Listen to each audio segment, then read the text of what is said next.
कि जब आप बौने लोगों के बारे में और बौने लोगों को बड़ा बनाते हैं और छोटे लोग सत्ता पे काबिज हो जाते हैं, इंस्टीट्यूशन पे काबिज हो जाते हैं, तो छोटे लोगों की तस्वीरें देख देखकर आपका बच्चा भी छोटा बनने की कोशिश करता है। और हमारे देश में तो बहादुरों को कायरता के साथ इतिहास ने दफनाया, समाज ने दफनाया, और समाज ने उन बहादुरों को, जिनकी बहादुरी का किस्सा किसी से छुपा नहीं था, उसको बताने में बड़े शर्मा शर्मा के बताया। ये बात अलग है कि 70 साल में सत्ता बदली, तो सत्ता बदलने से कुछ लोगों को लगा कि हम भी अपनी बात कह सकते हैं। यह बात अलग है कि उससे पहले कोई मन की बात नहीं कह रहा था, वो भी इसी बार भी मन की बात करता है। उससे हुआ क्या कि सुभाष चंद्र बोस के साथ क्या हुआ यह पूरे देश को पता चल गया, सावरकर के साथ क्या हो रहा है पूरे देश को पता चल गया। और कौन लोग थे जिन्होंने एक डॉक्यूमेंट पे साइन किए थे और भारत के आर्काइव में रखा हुआ था कि Subhash Chandra Bose is a war criminal, जिंदा या मुर्दा जब भी पकड़े जाएंगे, उस वक्त की ब्रिटिश सरकार, ये बात अलग है कि वो चले गए, उनके हवाले होगा। इस डॉक्यूमेंट को इस देश में किसने छुपाया और किस मकसद से छुपाया, और कौन लोग थे जिन्होंने यह जघन अपराध किया? ऐसे ही एक बहादुर है। हमारी समस्या यह है कि जो हमारे दिलों का हीरो है वो किताब में नहीं है, और जो किताब में पढ़ाया जा रहा है वो हमारे दिलों में नहीं है। हमारी संकट यह है, सरकार कुछ चाहती है, समाज कुछ चाहता है। समाज का हीरो कोई और है, सरकार का हीरो कोई और है। लिहाजा 21 अक्टूबर 1943 को सुभाष चंद्र बोस ने भारत की आजादी की घोषणा की। मोयान जो नॉर्थ ईस्ट के अंदर जगह है, वहां से लेके पूरा नॉर्थ ईस्ट उनके कब्जे में था। बंगाल के अखबार पढ़िए जाकर के बंगाल में, और 70 साल का जीवन कोई किसी भी देश के इतिहास में एक लम्हे के बराबर होता है। उन अखबारों में जाके पढ़िए कि सुभाष चंद्र बोस ने जब इस आजादी की घोषणा की तो बंगाल में बंगाली लोग अपने घरों के बाहर जो भी कुछ उनके पास हथियार था उसे लेके सुभाष चंद्र बोस का इंतजार कर रहे थे कि वो जब आगे बढ़ेंगे तो उनके साथ हम चलेंगे। 21 अक्टूबर को उस घोषणा के बाद इस देश में करेंसी भी जारी की और बैंक भी जारी हुआ, और दुनिया के 11 देशों ने, जिसमें यूएसएसआर जैसा देश शामिल है, उन्होंने उस सरकार को मान्यता दी। लेकिन षड्यंत्र कहीं और नहीं, आपके घर में हो रहा था। कुछ लोगों को ट्रांसफर ऑफ पावर से ट्रांसफर होकर के डीएम से पीएम बनना था, इसलिए उन्होंने तमाम समझौते किए। तो जो आदमी 43 के अंदर पूरे लाव लश्कर के साथ देश की आजादी की घोषणा करता है, 47 आते आते वो किस कॉन्स्पिरेसी का शिकार हुआ, यह देश को पता करने में 70 साल लग गए। और जिस शख्स को आपने भेजा उसने कम से कम सुना तो, हमारी तो कोई बात ही नहीं सुन रहा था। हमको तो राइट विंगर कहा जाता था, जबकि राइट विंगर से कहीं दूर दूर तक हमारा कोई लेना देना नहीं था।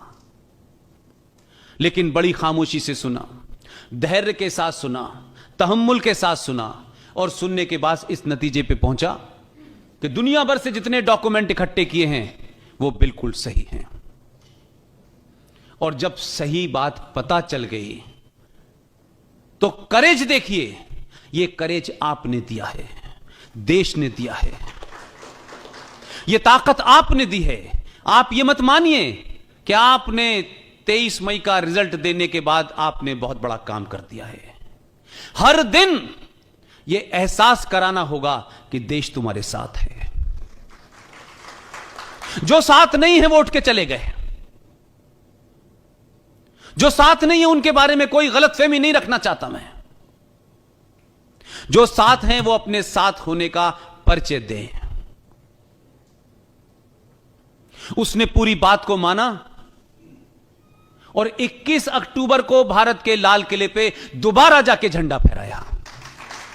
उन्होंने सुभाष चंद्र बोस की उस ख्वाहिश को पूरा किया जो उन्होंने शौकत मलिक से कहा था कि आपको झंडा फहराना है। और एक घटना का जिक्र इसलिए क्योंकि आप गुजराती हैं। प्राइम मिनिस्टर हाउस से जब वो शख्स निकला और लाल किले तक जा रहा था, इस बीच में उन्होंने एक ट्वीट किया। वो ट्वीट सार्वजनिक था। उस ट्वीट में क्या लिखा था, मैं ये बात इसलिए नहीं कह रहा कि वो कोई ट्वीट बताना मेरे लिए बड़ा इंपॉर्टेंट है। इंपॉर्टेंट यह है कि देश का प्रधानमंत्री 4 साल तक सत्ता पे बैठता है, सब कुछ होने के बाद जरा समझिए कि जो लोग इस देश में दुश्मन हैं उनकी ताकत कितनी गहरी है, उनकी जड़ें कितनी गहरी हैं। उन्होंने अपने ट्वीट में कहा कि मैं झंडा फहराने जा रहा हूं, लेकिन मुझे मालूम है लोग मेरे बाल नोच लेंगे। यह उनका ट्वीट था। प्राइम मिनिस्टर अगर यह समझ सकता है और यह कह सकता है कि कितने खतरे होंगे कि इस घटना के बाद देश में क्या बवाल होगा, तो मेरी और आपकी क्या औकात है। लेकिन इसके बावजूद भी वो गए। लगातार पूरी team, GD Bakshi, colonel R S Singh, Sushil Pandit, Gaurav Arya, Lalit Ambardar, हम सब ने कहा हम पीछे नहीं हटेंगे चाहे कुछ हो जाए। उसी दिन प्रधानमंत्री ने झंडा भी फहराया और देश के एक बड़े इतिहासकार को बुला के कहा कि मुझे 23 जनवरी, जिस दिन सुभाष चंद्र बोस का जन्मदिन होता है, मुझे इसी लाल किले के अंदर दुनिया का सबसे बेहतरीन सुभाष चंद्र बोस का म्यूजियम चाहिए। आप में से जितने लोग हैं और खासतौर से जो नई नई शादी करते हैं और शादी करने के बाद, मुझे अभी तक यह समझ नहीं आया भाई कि जब तक नहीं मालूम था तब तक तो ठीक था। शादी करने के बाद अच्छी खासी अपनी बीवी को लेकर के, जिसे आप चाहते हैं काफी साल जिंदा रहे, उसे सबसे पहले ले जाके ताजमहल में कब्र पे क्या दिखाते हैं आप कि तुम्हारी भी कब्र ऐसी बनाऊंगा। भाई मुझे बताइए, समझ में नहीं आया मुझे। जिस पूरे फ्रॉड नैरेटिव को क्रिएट किया कि ये मोहब्बत का ये निशानी है। अब ये मोहब्बत की निशानी कोई कब्र कैसे हो सकती है यार। और मुसलमान भी चाहते हैं, गैर इस्लामिक काम है तब भी कर रहे हैं।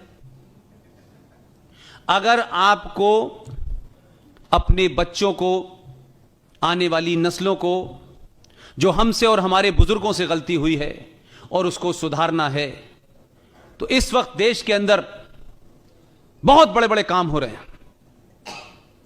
आप लाल किले में जाएं और सुभाष चंद्र बोस के उस म्यूजियम में अपने बच्चे को जब इस किनारे से ले जाएंगे और जब आखिर में निकालेंगे, मेरा दावा है कि वो जो कुछ बोलेगा आपको लगेगा एक और नरेंद्र मोदी तैयार हो गया।